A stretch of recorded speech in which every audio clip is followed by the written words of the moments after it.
into calls. Yeah, let's do it. All right.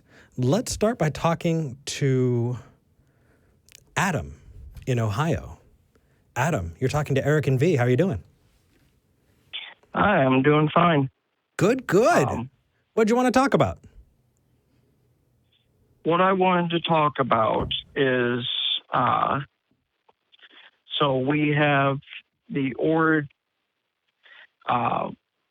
origins of gods and the supernaturals in both human testimony and ancient texts.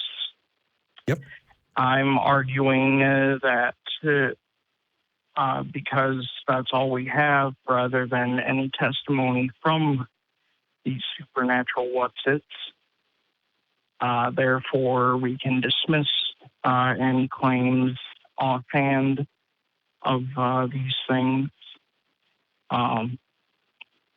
Cool. If, okay. If that claim is being made and it's not substantiated, then we agree.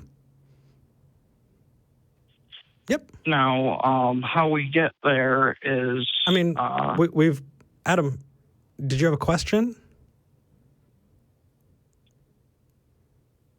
I'm sorry, this is... I'm trying to do the talk show format where we have a back and forth.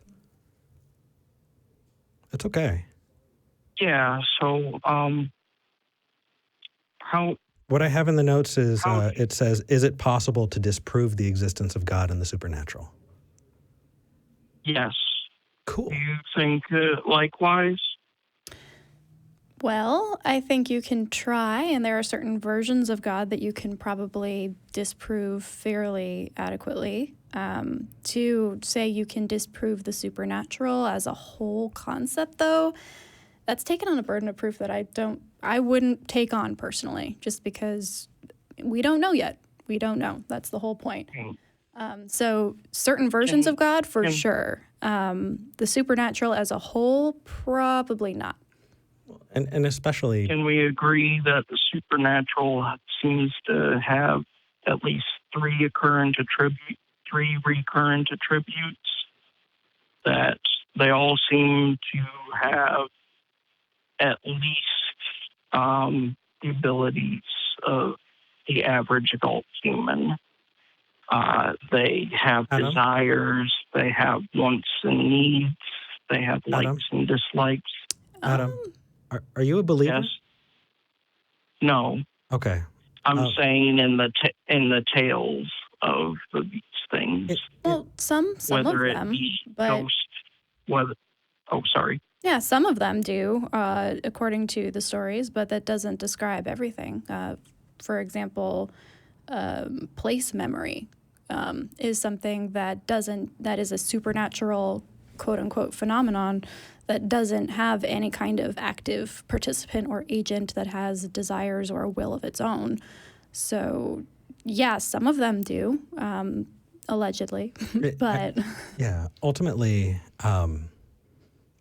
if we're defining for them what they believe and then dismissing it based on the definition we created for them, we're setting up a straw man. It's better to talk to them and then find out what they believe, even if it doesn't make sense. Because if you want to communicate effectively, listening and meeting them where they're at is going to yield a lot better results. All right. So not everything has those human-like abilities in their claims. Agreed. So long as there are people to think them, there will be different definitions. What one person can think of as supernatural, another person can, come up with a different explanation, different definition, a different way that they think that it works. And because of that, you can't dismiss out of hand everything, because somebody can claim that, I turn on the heat for my shower and the hot water comes out. That has to be witchcraft. And okay, well, no, actually, there's a water heater there, and you can explain it. And so because of that, you have to investigate them one by one.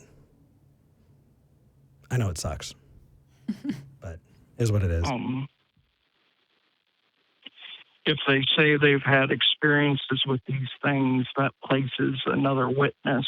Would you agree to this event, the supernatural thing itself, or the alien, or whatever they're trying to claim, and that thing could contradict their experience, and yet it's not present? It has a silence Instead, that's deafening. well, instead, try this. If they say, this thing happened and I can't explain it, okay, I'm willing to accept that this person thinks this thing happened. What we're not willing to accept is what they think the explanation for is necessarily.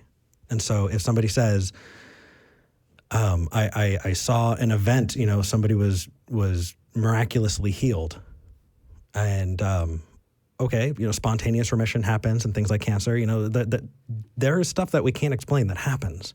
But when they say Jesus did it, that's when you go, okay, how do you know that that is what the cause was? Where's your confidence there, and why is your confidence so strong? I'm saying that we don't need to ask them because they're saying Jesus did it. So, but then at that point, let's dude, get Jesus to give his word into it. Yeah, at that point, you're just being snarky. At that point, there's no reason really talking to them. If they're not willing to engage in honest dialogue, there's no reason to jump in. It just creates a fight. But yeah, I'm not meaning to do that.